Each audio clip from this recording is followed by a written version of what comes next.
Баршаңызға қайырлы күн достар. Сіздерге помидорды сақтаудың 3 түрлі әдісін көрсететін боламын.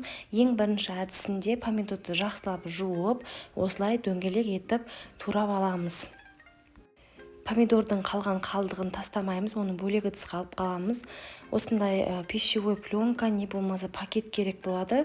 Осылай қатты тақтайдың үстіне қойып, дөңгелектеп туралған помидорымызды қаз-қатар тізіп шығамыз.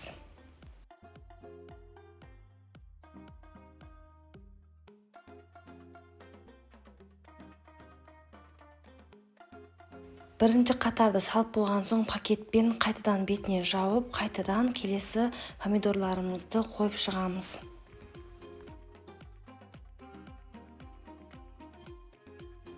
Және де пакетті осылай да пайдаланып істесеңіздер болады. Барлығын істеп болған соң морозильникке қатқанша салып қоятын боламыз. Помидор сақтаудың екінші бір әдісі, помидорымызды қақ ортасынан бөліп аламыз, және де ірі бөліктерге бөлеміз. Маған осындай бөліктерге бөлінген ұнайды. Сіздер бұдан ірі қылып бөлсеңіздер де болады. Бұны мен лагман жасаған кезде, көбінесе қайнатпа сорпа дайындаған кезде пайдаланатын боламын. Қатты тақтай не болмаса разностың бетіне пакетімізді қоямыз, бетіне помидорларымызды осылай қойып шығамыз.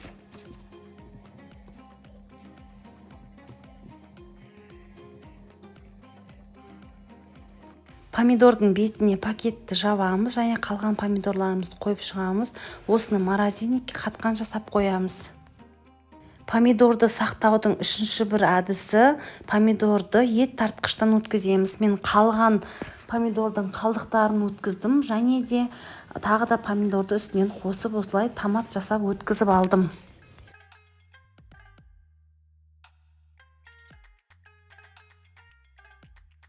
Өткізіп алған помидорымызды силикондық формаға құйып шығамыз. Егер сіздерде силиконды форма болмаса, сіздер кәдімгі морозильникке пайдаланатын мұз салғышты пайдалансаңыздар да болады. Барлығын жақсылап сілкілеп, морозильникке қатқанша салып қоямыз. Біздің қыстық томаттарымыз дайын болды. Осылай формадан өте оңай ажырайды. Барлығын контейнерлерге салып, морозильникте қысқа дейін сақтайтын боламыз. Кез келген уақытта шығарып, осылай жеке-жекеден ағылып пайдалансаңыздар болады. Егер сіздерге менің видеом ұнаса, лайк басып, пікір қалдыруды ұмытпаңыздар. Менің каналымда бұдан да басқа түрлі рецепттер бар. Қарап көріп жасасаңыздар болады.